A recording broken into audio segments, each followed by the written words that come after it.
quand j'ai vu tout ce matériel qui tenait sur une table et qui était de plus en plus facile à transporter, je me suis dit, mais il faut combiner le voyage, le studio, la prod. Et donc, je me suis dit, pourquoi pas imaginer un studio mobile, un studio qui serait complètement alimenté par du solaire, un studio qui aurait un peu une gueule comme ça, hein, qui permettrait peut-être d'emmener des gens dans des lieux de dingue.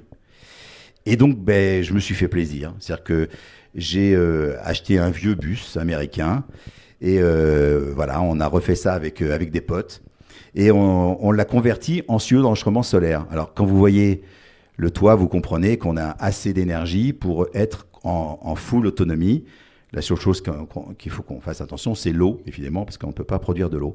Mais on produit assez d'électricité pour partir en full autonomie dans des endroits de dingue. Et pour moi, c'est un peu mon futur. Alors, je ne veux pas dire que c'est le futur de la radio, mais aujourd'hui, je vais vous montrer quelques photos, vous allez comprendre là où je veux en venir. C'est que, alors le bus s'appelle La Good Vibe ou LA Good Vibe parce qu'il est basé aux États-Unis, parce qu'effectivement, pour avoir du soleil, c'est mieux la Californie que si j'étais en Creuse. J'ai rien contre la Creuse, mais en tout cas, voilà, je pense qu'on a quand même beaucoup plus de soleil dans certaines parties du monde. Pouvoir emmener des groupes, les emmener au milieu de nulle part comme ça. Vous imaginez pas le sentiment de liberté de ce groupe-là qui se retrouve alors à jouer tout seul au monde, c'est-à-dire qu'ils sont tout seuls au monde. Hein. On voit zéro voiture, il n'y a rien autour. Ils se lâchent à fond, ils peuvent jouer aussi fort qu'ils veulent, où on peut avoir un silence absolu. On a des plans de drone magnifiques. Et puis, la nuit, c'est d'une zénitude absolue parce que vous avez zéro pollution lumineuse.